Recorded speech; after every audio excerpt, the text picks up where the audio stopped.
මායාවරුන්ගේ ලෝකය චීනයේ පුරාවෘත්තයක් සහ රැමිකෝ තකාශිගේ චිත්‍රකතාවක් ඇසුරෙන් නිර්මාණය කළ සිතුමැවියකි. 2010 වසරේ රූගත කළ මායාවරුන්ගේ ලෝකය පළමුවරට විකාශය වූයේ 2011 වසරේදීය. අධ්‍යක්ෂණය සැයි ජින් ෂං, නිපැයුම ජෝලී සහ චන් මෙයිලී, තිරපිටපත මා කුමං යුඇන්. මෙහි සියලුම චරිත මනක් කල්පිත වන අතර මායාවරුන්ගේ ලෝකය විස්මිත කතා කලාවේ සම්මානනීය ටෙලිනාට්‍ය පෙළකි. වසර 3500ක අතීතයට පිවිසෙමු.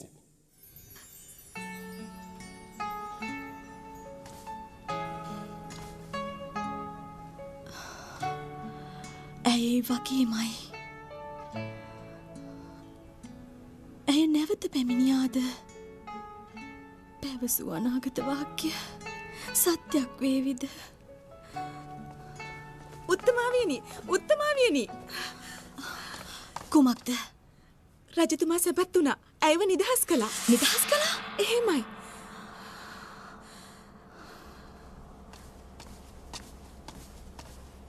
ඉන්න මගේ ඇඳුම් කොහෙද ගෙනියන්නේ? පිරිසිදු කරන්න. ඉක්මනින් ගේනව නේද? වංශවත් බව පෙනෙන්න දැනට ඔය ඇඳුම අඳින්න. ඔබතුමියට අවශ්‍යමත් තිබෙනවද? නැහැ. අවශ්‍ය නම් පවසන්න.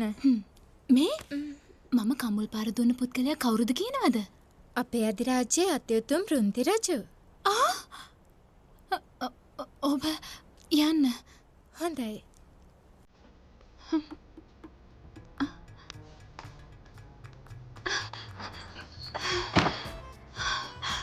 අම්මේ ඉවරයි. නන්දිය රාජධානී රජුට කම්වලට ගැහුවා. ඔක්කොම ඉවරයි. අවුරුදු 3500ක් ආපස්සට ගිහින්. අනේ තාත්තේ මට උදව් කරන්නකෝ. මට උදව් කරන්න. පෞරාණිකයි. හරි ලස්සනයි. තුරුඟ වලට හොඳයි. අදා ගන්නත් බෑ. හරිම ලස්සනයිනේ. ලාම්පුවත මන්දා. වෙන්න බෑනේ. මේ කාලේ ලාම්පු තිබුණද? මහෝගනේ ලියන හදලා තියෙන්නේ. හරිම ලස්සනයි. මේක නම් ටිකක් විශාල වැඩි. ගෙනියන්න තියා හිතන්නවත් බෑ. 3500 කාපසට නන්ගේ රාජධානියට කොහොමද මෙහෙන් යන්නේ? මොකට කලබල වෙන්නද? ඇවිදලා බලමුකෝ.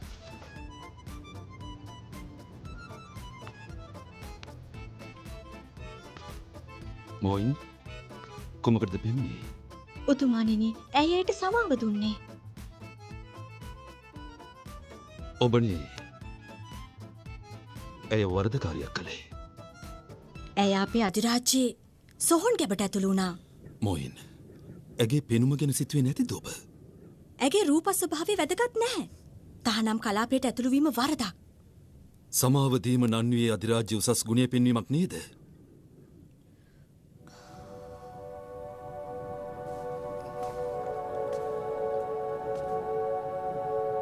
එහෙම නේද?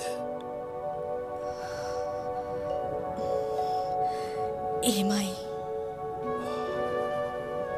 කොහෙද දැන් මේ තරුණිය සිටින්නේ? එතුමිය ස්නානය කරනවා.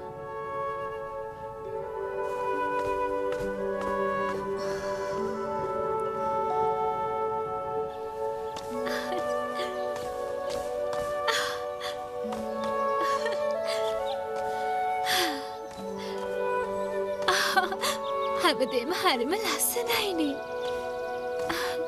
පරිසර දූෂණ නෑනේ.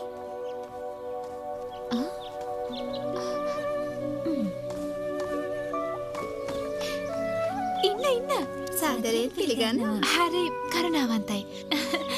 බලන්නද? පෞරාණිකයි. මං ගන්නද? ගන්න. යන්න.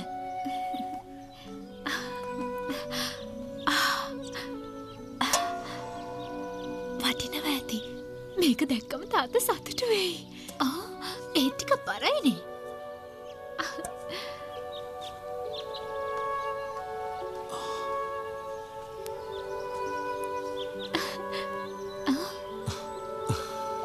ඔබ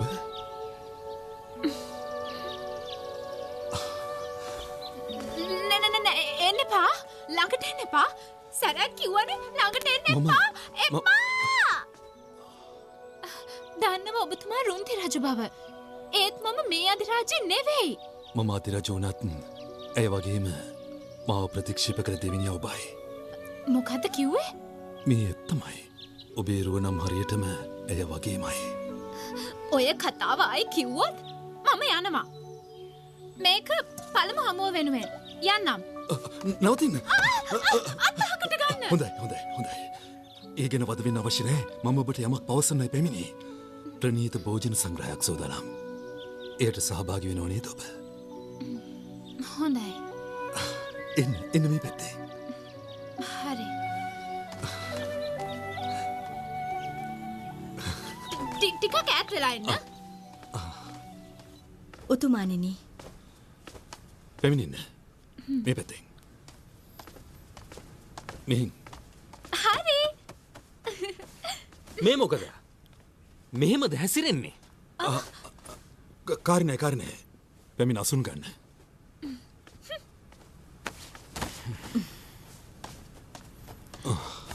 කැමති දැනගන්න ඔබ ගැන. කොහොමද? මම තින්යාව. තින්යාව ඔබ කොහේ සිටද පැමිණි?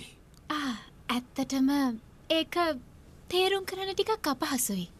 මම මෙහෙට ආවේ අනාගතේ ඉඳලා. ඊයේ තාත්තා කළ ගවේෂණයකින් මේ රාජ්‍යයට අයත් නවග්‍රහ චක්‍රය සොයාගත්තා. ඒ දිව්‍යමය ශක්තිය පෙන්වන්නක්. ඒක දැන් පුරාවිද්‍යායතනයේ. මම පුස්තකාලයට ගියා එහි තොරතුරු ටිකක් සොයාගන්න කියලා.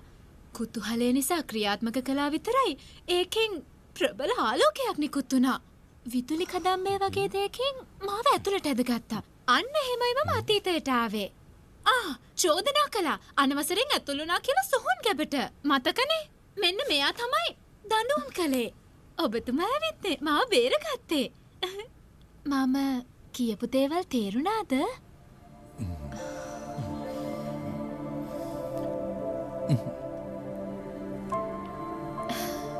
දෙවියනේ කොහොමද මෙයාලට තේරුම් කරන්නේ? ඇත්තටම මේ සිදුවීම හිතා ගන්නවත් බෑ. කොහොම වුණත් මේ දේවල් ඇත්තටම මටත් හරි පුදුමයි. නොදැන කළ බවද පවසන්නේ. නමුත් එක දෙයක් මට ස්ථීරයි. උතුමාණෙනි, මෑ මගේ සොයුරිය විය නොහැකි. මට වැටහෙනවා. ඇය පැමිණියේ වෙනත් ලෝකෙන් වුවත් ඇය සිදු කර තිබෙන්නේ රාජද්‍රෝහී ක්‍රියාවක්. අයියෝ කිව්ව නේද එතෙන්ට කිසිම කෙනෙකුට ඇතුල් විය නොහැකි බව. එහෙනම් ඇය ඉතින් තහනම් දැන්වීමක් නොදැම්මේ. හොඳයි. ඇය මේ රාජ්‍ය නීති දන්නේ නැහනේ. ඒක තමයි. තින්යාව. කොහොම නමුත් ඔබගේ පැමිණීම අපට ඇත්තටම ලොකු සතුටක්. ඒ වෙනුවෙන් ඔබත් සමග සාදයට අපි සියල්ලම සූදානම්. හරි. ඒත් ඊට කලින් මම දෙයක් අහන්නද ඔබතුමාගෙන්? අහන්න. ඔබතුමා කිව්ව මම මෙහි සිටි කෙනෙක් වගේ කියලා.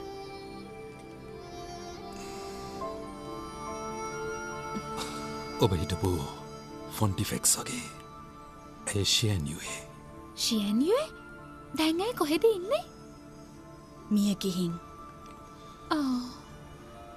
ඔව් දිගු කරකට පෙර. ඇය ඔබතුමාගේ නවත්ත ගන්න.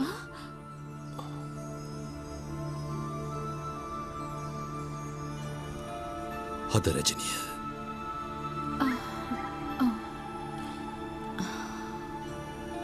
ආරම්භ කරන්න. ඒ පසුවට. හරි.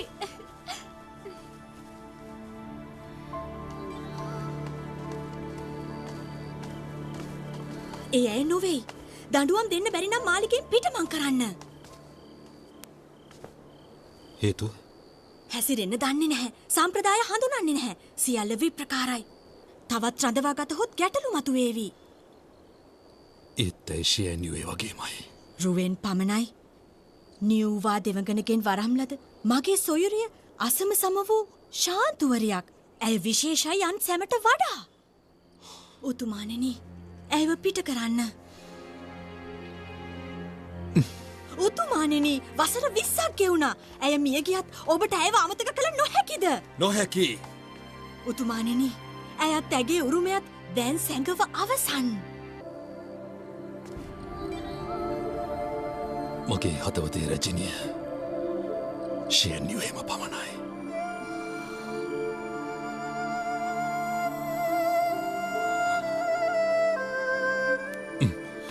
උතුමාණෙනි, ඇය මගේ සොයුරිය වගේ නොවේ. මගේ සොයුරියවත් ඇයවත් ඔබතුමාට හිමි නැහැ.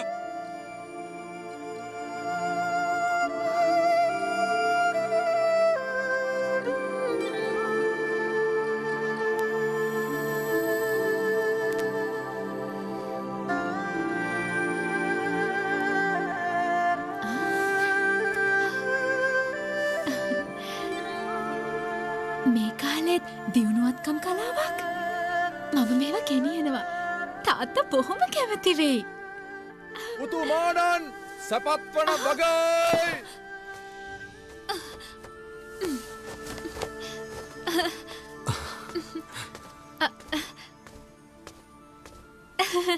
ඔබතුමාද? කුමක්ද කරන්නේ? මොකුත් නැහැ. ඇයි මම හමු වෙන්න ආවේ? ඔබට කෙනෙකු පෙන්විය යුතුයි. කවුරුද? පැමිණ බලන්න.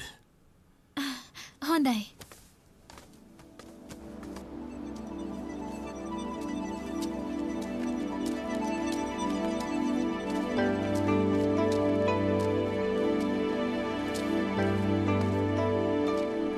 ලස්සනයි. අපි කොහෙද මේ ඇවිත් තියෙන්නේ? ඇගේ සොහොන් ගෙබට. මං වගේ කියපු කෙනාගේද?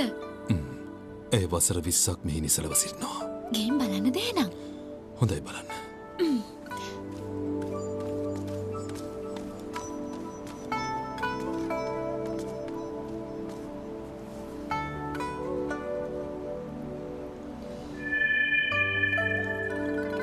දෙවියනේ, ඇත්තටම මං වගේමයි. මං පැවසෝනේ. මියගේ කොහමද? ඒ මගේ වරදින්. මගේ අමාරු දෙනවා. ඔබ හොඳින්ද? පැලෙන්න වගේ. අනේ. ඇයි?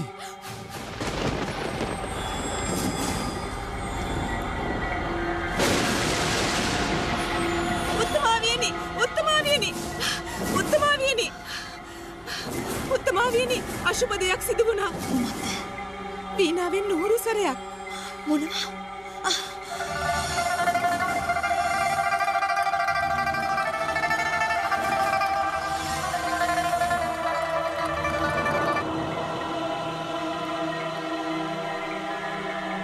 උත්තමාවියනි, කුමක්ද සිදුවන්නේ?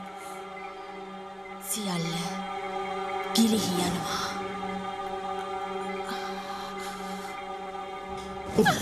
ඔබ හොඳින් නේද? මෙතනට පැමිණි විට පවසන්න කොමක්ද ඔබට දැනුනේ? ඔබ ශයන්නිවේගේ නැවත ඉපදීම විය හැකි. මේ වගේ වේදනාවක් දැනෙන්නේ නැහැ. ඔබ හොඳින්ද? තින්යාවෝ සෙබළුනේ මුර සෙබළුනේ ඉක්මනට වෙදදුරු කැඳවන්න. තින්යාවෝ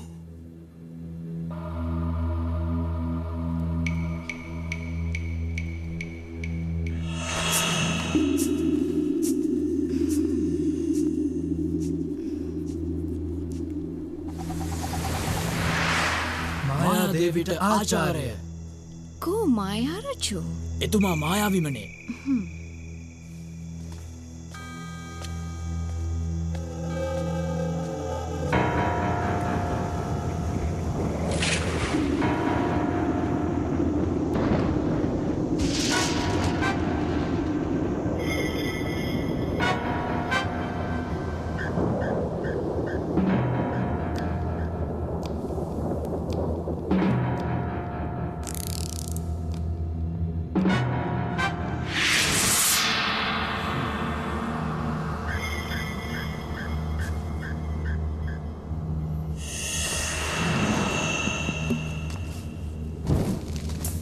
මායාරජුට මගේ ආචාර්ය.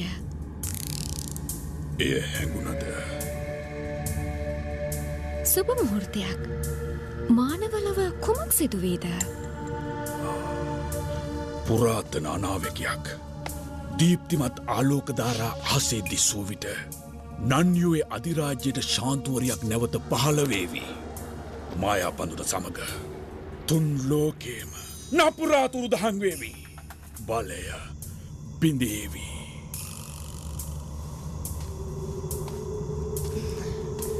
මාව කැඳවුවේ කුමටද? මායා බඳුන නැවත පැමිණියේ නම් සියලු යක්ෂයින් එක් වී විපත් පැමිණවීමට උත්සාහ දරාවි. වහාම ඔබ නන්යුවේ වෙත ගොස් මායා බඳුන ලබා ගන්න. එය අනෙකකු අතට පත්වීම වැළකිය යුතුයි. එහෙමයි.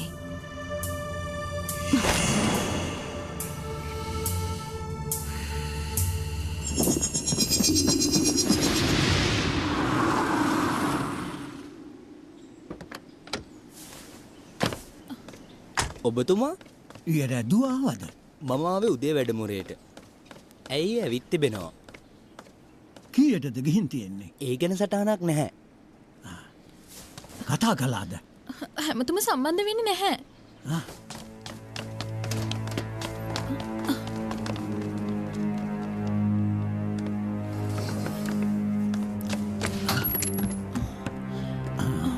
මේ මොකද? මේ වහුල් කළේ කවුරුද?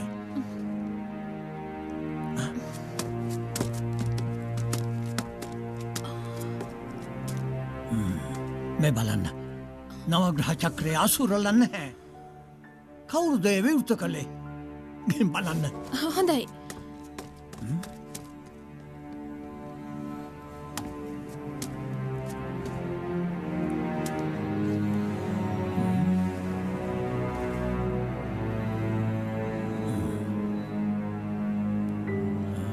කවුරුද මේ විවෘත කළේ?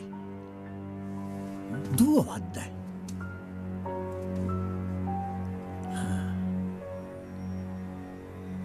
මහාචාර්යතුමා මොකද වුනේ? ආචාර්ය ෂූගේ නැහැව්වා. ඔහු මෙහෙට එන වෙලාවෙත් ඇය කාර්යාලය තුල සිටියලු. මෙය තබා ආපහු යද්දි තොරතුරු සොයමින් සිටියලු නවග්‍රහ චක්‍රය ගැන.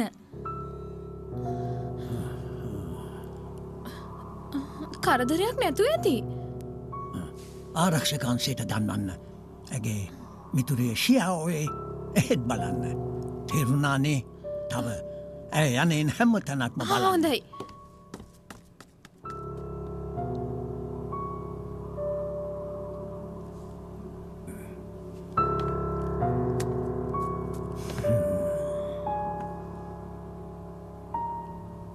මෑට අතීතයේ සෙවීමටත් අනාගතය දැකීමටත් හැකි.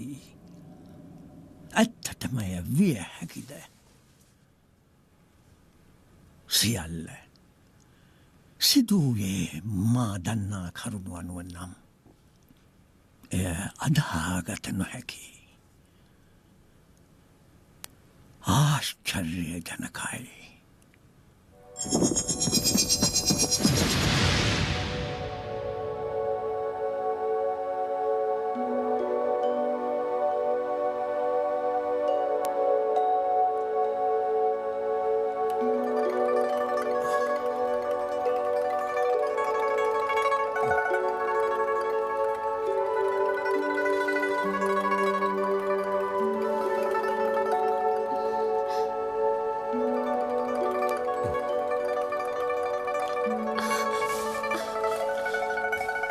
අවදි වුණාද?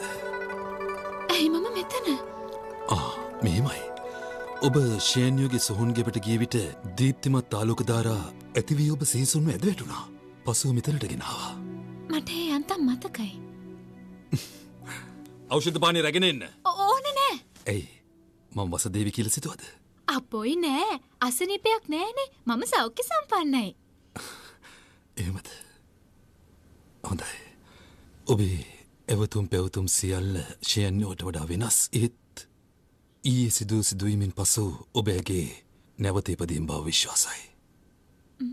පවසන්න ඔබ මට මේ පළඳනාව ලැබුණේ කොහොමද කියලා? මේකද? පරණ බඩු එකතු කරන තාත්තගේ යාළුවෙක් දීලා. මගේ තාත්තා පුරා විද්‍යාඥයෙක්. ඔබ දන්නවද මේක හිමිකරු ෂියන්යුවේ බව. නියුවා දෙවඟනය නිමැවූයේ මානවයා මෙව් මැටිපිඩෙන්මයි. එයට මායා බලයක් තියෙනවා. ඒ ඔබව තොරාගත් නිසා ඔබ ඇයගෙන් නැවත ඉපදීම විය යුතුයි. විශේෂයක් තියෙන බව නම් මටත් දැනුණා. විශේෂයක් තියෙන නිසා නේද මම ඇය වගේ කියන්නේ. මගේ හදවතේ රැජින ඇය පමණයි.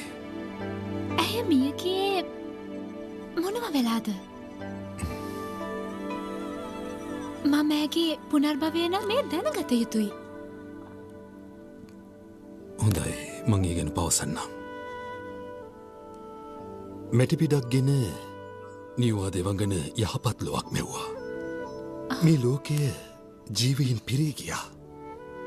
වසර ගණනාවකට පසු අග්නිහා ජලදිවිවරු නොසිතූ ලෙස සිහසුන්ට තරඟවැදුන් නිසා සංග්‍රාමයක් ඇති වුණා. ජලදෙවිඳුන් භූෂූෂන් කන්ද හැපීමෙන් මුළු ලෝකයම කම්පිත වී ගියා. ඒ අතර යක්ෂයන් කැරලි ගැසුවා. සුසාකු, බැසොල්ට්, හරිතමකරා, ශ්වේත ව්‍යාග්‍රෑමිනි සතුන් මනුලෝ පාලනයට පැමිණියා. ලෝකෙට නපුරු දසාවක් උදා වුණා. නියවා දෙවඟන යක්ෂයන් මර්ධනයට අහසම වූ වර්ණ 12න් මායා බඳුන නිර්මාණය කළා. යක්ෂයන් බියගැන්වීමට ඒ උපකාර වුණා. ඔවුන් ඒ නිසා යටත් වුණා. නැවත සාමය උදා වුණා. නියවා දෙවඟන ලෝකෙ මෙව්වා. ඇය පූජනීයයි. දෙවඟනන් අතරේ ඇය උත්තරීතරයි. සුරාධිරජ ස්වර්ග හිනිමග පහතට හෙලා බයිෂි සහ ටෙන්ෂි දූතිකාවන් මිහිමතට එව්වා. නියවා දෙවඟන සුරයන්ගේ මෙන්ම අසුරයන්ගෙත් සිද්ධිනා ගත්තා. ඊට පස්සේ මොකද වුණේ? ලෝම සංසුන්න සාමීන් සතුටින් පිරී ගියා. බයිෂී හා ටෙන්ෂීගේ පැමිණීමත් සමගම අනපේක්ෂිත ලෙස භූත අධිරාජ්‍යයේ දරුණු යක්ෂයෙක් පහළ වුණා. ඔහු යක්ෂයන් ඒකරාශී කරමින් මනුලොව විනාශ කළා. නියවා දෙවඟන යක්ෂයන් විනාශ කොට මානවයන් මුදවාලීමට බයිෂී සහ ටෙන්ෂී දූතිකාවන්ට බාර කළා. නියවා සංගීතයේද දෙවඟනවන් නිසා එම දූතිකාවන්ගේ නම් වෙනස් කරනු ලැබුවා ෂියන්යුවේ සහ මොයින් ලෙස. බයිෂී යක්ෂයන් පැරදවීමට මායා බඳුන භාවිතා කළා. මායා රජු සමග දරුණු සංග්‍රාමයකට එළඹුණා. මායා රජු පරාජයට පත් වුණා. නමුත් ඇය ඔහුව විනාශ කළේ නෑ. අනුකම්පා කර නිදහස් කළා. සංග්‍රාමයෙන් පරාද වූ නිසා මානවයට නපුරක් කරන්නට ඔහු බිය වුණා. යක්ෂීන් මායා බඳුනට බිය වුණා. ලෝට නැවත සාමි උදා වුණා. මනුෂ්‍යයන් සතුටින් ජීවත් වුණා. නමුත් ඔවුන් තුළ ආත්මාර්ථකාමීත්වය පැවතුණා. අවාසනාව පැමිණියා. වස්තුව සහ භූමිය උදෙසා ඔවුනොවුන් යුද වැදුණා. බිහිසුණු සංග්‍රාම නොනැවතීම පැවතියා. දහස් ගණන් ජීවිත ඒ සංග්‍රාමයේදී අහිමි වී ගියා. සුර අධිරාජ්‍යයා සංග්‍රාම ගැන කෝපාවිෂ්ඨ වුණා. ඉන්පසු සුරාධිරාජ්‍යයා බයිෂීට සහ ටෙන්ෂීට නැවත සුරලොවට පැමිණීමට නියෝග දෙනු ලැබුවා. කොහොමද එහෙම කරන්නේ? සටන් කරන්නේ පාලකයෝ. සාමාන්‍ය ජනතාව අසරණයි. ඒත් පීඩා විඳින්නේ ඔවුන්. ෂියන්යුවටත් එසේ සිතුණා. අහිංසක ජනතාව මුදවාලීම සඳහා මෝයින් සමග එක්වෙමින් ගංවතුර නවතාලන්න ඔවුන් දෙදෙනාටම හැකියාව ලැබුණා. ෂියන් නැවත සුරලොවට ගියේ නෑ. ඒ ගංවතුර නවතාලන්න ඔවුන් දෙදෙනාට මකරාධිරාජ්‍යයේ සහාය ලබා ගන්න පුළුවන් වුණා. තම අනට පිටුපය නිසා සුර අධිරජ උදහස් වුණා. ස්වර්ග ඉනිමග ඉවත් කර ඔවුන් පැමිණෙන මාවත වසා දැමුවා. මකර රජුගේ අමරණීයත්වය අහෝසි කළා. මකර රජු යක්ෂයන්ගේ ලෝකෙට ඇද වැටුණා. ජනතාව ෂියන්යුවට ගෞරව කළා. අධිරාජ්‍යයේ කුලදේවතාවිය ලෙස රැඳී සිටින ලෙසට ඇයට ආයාචනා කළා. ෂියන්යුවේ මනුලොව සුන්දරත්වයට ඇලුම් කළා. අමරණීයත්වය ප්‍රතික්ෂේප කළා. මානවලව ජීවත්වීම ඇය තෝරගත්තා. ඊට අවසරය ලබා ගැනීමට නියවා දෙවඟන හමුවන්න ගියා. නියවා දෙවඟනට ආචාර කරනවා. කිමද ඔබ සුරාධිරාජයාට අවනත නොවී මානවයන් හට උපකාර කළේ? මම ඔබතුමියගේ නියෝගය අනුවයි කටයුතු කළේ. ඔබතුමිය මානවයා නිමැව්වා. අහස වර්ණවත් කළා. මායා බඳුන නිමවා සියල්ල කළේ මානව යහපතටයි. දුරදිග නොබැලූ සුරාධිරාජයා ලොව තිය කර හැරීමට තීරණය කළා. අසරණ මිනිසුන්ගේ දුක මට දරාගෙන සිටීමට නොහැකි වුණා. ඒ නිසා යනට පිටුපා ගං වතුර නැවැත්වූයේ. බයිෂි මනුලොව නැවති ඔවුන්ව රැකබලා ගනිමින් යහපත සලසන්නේද ඔබ? එහෙමයි. මනුලොවති බැඳීම් ඇති කර නොගනීවිද? මානව යහපත ගැනයි සිතන්නේ. අමරණීයත්වය අහෝසි කරන්න. නන්යුවෙහි රැඳෙන්නම්. අධිරාජ්‍යයට යහපත කෙසේ හෝ උදා කරන්නම්. මෙයයි මගේ පරමාර්ථය වන්නේ. මනුෂ්‍ය බැඳීමකට මැදි වුවහොත් මා කල් ගැසී යනු ඇත. ඔබතුමියට එය පොරොන්දු වෙනවා. මනුලොව යහපත උදෙසා මෙහි රැඳීමට අවසර දෙන්න. බයිෂි එහෙමනම් ඔබ පැවසූ දේ හොඳින් මතක තබා ගන්න. පොරොන්දු බිඳ දැමුවොත් ඔබට වේදනාව විඳින්න සිදු වේවි. නන්යුවේ අධිරාජ්‍යයේ ජනතාව අසරණ වේවි. මම එය දිවිහිමියෙන් සුරකිනවා. ආශාවන්ගෙන් මිදෙනවා.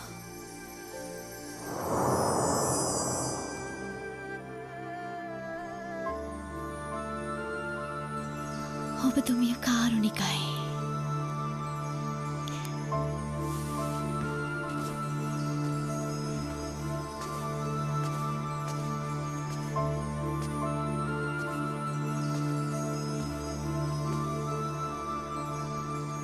එතැන් පටන් ඇය කුලදේවතාවී ලෙසින් මේ රාජධානිය ජීවත් වූවා. ඇය දයාබරිතයි. දුන් පොරොන්දු ඉෂ්ට කළා. කැපවුණා මානව යහපත උදෙසා. ඊට පස්සේ එදා සිට ඇගේ උපරිම ආරක්ෂාව යටතේ මේ අධිරාජ්‍යයට යහපත උදා වුණා. රටවැසියන් ඉතාමත් ප්‍රීතියෙන් කාලය ගත කළා. නවසියසුන වෙනුවෙන් අධිරාජ්‍යයක් පත් වුණා. ඒ මමයි. ශුද්ධ වූ ජලය.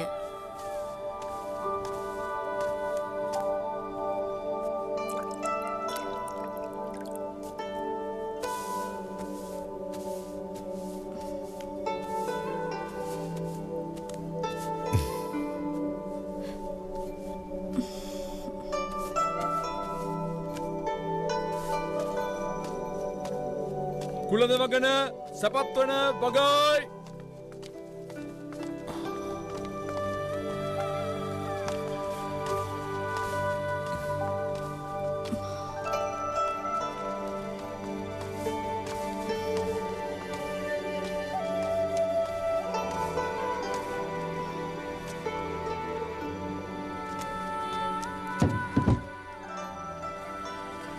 උතුමාණෙනි, රාජාභිෂේකයේදී කළ යුතු චාරිත්‍රයක් තිබෙනවා.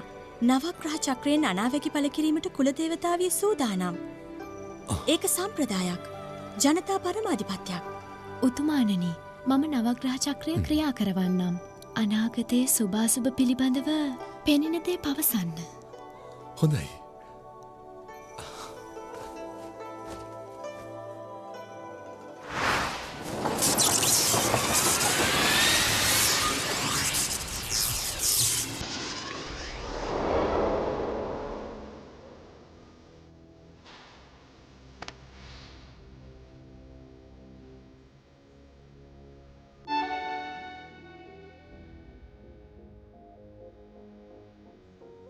මාදට සුන්දරම මුණ. ඇය හැර වෙන කෙනෙකුට හදවතේ ඉඩක් නැති වුණා. ඇය කුලදේවතාවය බව මම දන්නවා. පාරිශුද්ධ සුරදූතියක්. නමුත් ඇයව අමතක කළ නොහැකි වුණා. මගේ හදවත මට අවනත නොවන බව හැඟුණා. ජැනියුවේ උතුමාණනි, නොදන්වා මෙහි පැමිණියේ. මායිසේ කළේ දැනගත්ත නම් ප්‍රතික්ෂේප කරන නිසායි. ඇයි ඔබ මාව මඟහරින්නේ? උතුමාණනි, මගේ වාසස්ථානයට ඔබතුමා නොපැමිණිය යුතුයි. ඇයි ඔබ එසේ පවසන්නේ? ඔබතුමාගේ සිතෙහි මට වැටහෙනවා. ඒ අභිප්‍රායට ඉඩ දිය නොහැකි. ඇයි? කුල දේවතාවිය බැඳීම් හමුවේ නොසැලෙන බවට නියුවා දෙවඟනට පොරොන්දු වුණා. පහසු දෙයක්. ඔබ තනතුරින් ඉවත් කිරීමට නියෝග කරන්න. එවිට ඔබ සාමාන්‍ය කාන්තාවක් බවට පත්වේ. ඒ ප්‍රමාණවත්. එසේ කළහොත් මේ නන්නියේ අධිරාජ්‍ය විනාශ වේවි. අන්න. මං ඔබ උදටුවේ මන්දිරය තුළදී ඔබේ රුව අමතක කළ නොහැකි. දිවාරය ඔබ ගැන හිතුවේ ඒ සිහිනයක් වගේ. රාජකීය කටයුතු කිරීම මම උදාසීන වුණා. ඒ නිසා ඔබ කරුණාකර මගේ බිසව වන්න. එසේ නොහැකි නම් සිත් ඇවුලින් මිය ආවේ. සියලු සැප සම්පත් තිබියදී ඔබට ලබාගත නොහැකි යුවතිය කවුරුන්ද? ඇයි මා ගැනම සිතන්නේ? ඔබ හැර වෙන කෙනෙකුට මගේ හදවතේ කිසිදු ඉඩක් නැති නිසා. උතුමාණනි, සමා වෙන්න. කල නොහැකි. මම අනදී අවසන්. ඔබට විරුද්ධ විය නොහැකි. එසේ බලකළොත් දිවි තොර කරගන්නවා. එවිට ඔබතුමා මා ගැන නොසිතා සිටීවි. අගමී සිවීමට අකමැතියයි. ඔබට ජනතාව වෙනුවෙන් සේවය කළ හැකි. රාජධානිය ආරක්ෂා කරන්න මට සහාය වෙන්න පුළුවන්. වැටහෙන්නේ නෑ. ඇයිට අකමැති? නියුවා දෙවඟන ඉදිරියේ මම පොරොන්දු වුණා. බැඳීම් හමුවේ නොසැලෙන බවට. අපේ බැඳීම් හමුවේ ඇයට ඇති සම්බන්ධය කුමක්ද? සේවය කිරීමයි වැදගත් වන්නේ. මා ඔබට අවංකවම කැමතියි. මෙලොව සිටින සියල්ලන් එය හොඳින් වටහා ගනිවි. නමුත් උතුමාණනි, ඔබේ අභිප්‍රායට මා එකඟ නැහැ.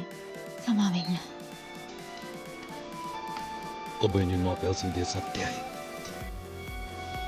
ඒක පිටපාන්න එපා.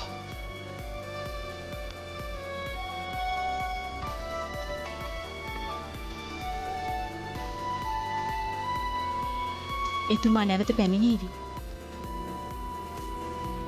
දන්නවා. ප්‍රතික්ෂේප කළත් ඔබ ගැන බලාපොරොත්තු තබා ගනීවි. මා කුමක්ද කළ යුත්තේ? ඔබ මෙලොව සිටින තුරු එතුමා අදහසත් නොහරීවි. විසඳුම මගේ මරණය? නැහැ. ඔබ පිටව යන්න. ඔබ තනතුර අතහැර යාමට අකමැතිද? කිත් පැසසුම් පාවෙන වලාවන් වගේ. යනවා. පුරාණ සොහොන් බිමේ හුදෙකලා වාසයට. එය තහනම් ප්‍රදේශයක් වේවි කුල දේවතාවියට හැර උතුමාණන්ට පවා. මා එහි ගිය පසු ඔබට මගේ තනතුර හිමි වෙනවා. සැබෑවටම?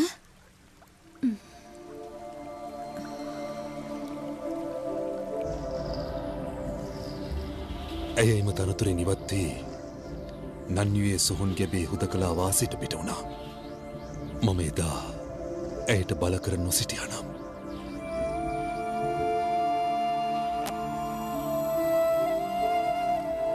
සොහොන් බිමේ හුදකලා වාසයට ඇය යන්නේ නැහැ. මම ඇත්තෙන් මෙයට වගකිව යුතු වන්නේ. ඇත්තෙන්ම මමයි. ඊට පස්සේ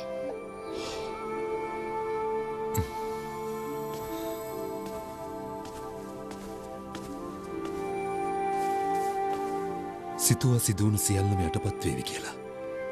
ඇය සදහටම සොහොන් ගෙබේ හුදකලාව ජීවත් වේවි කියා. ඇය නැති වේදනාව දරාගත නොහැකිව මට මරණය ළඟා වේවි කියා. ඒත් කාලයත් සමග නොසිතූ දෙයක් සිදු වුණා. මොනවද උනේ?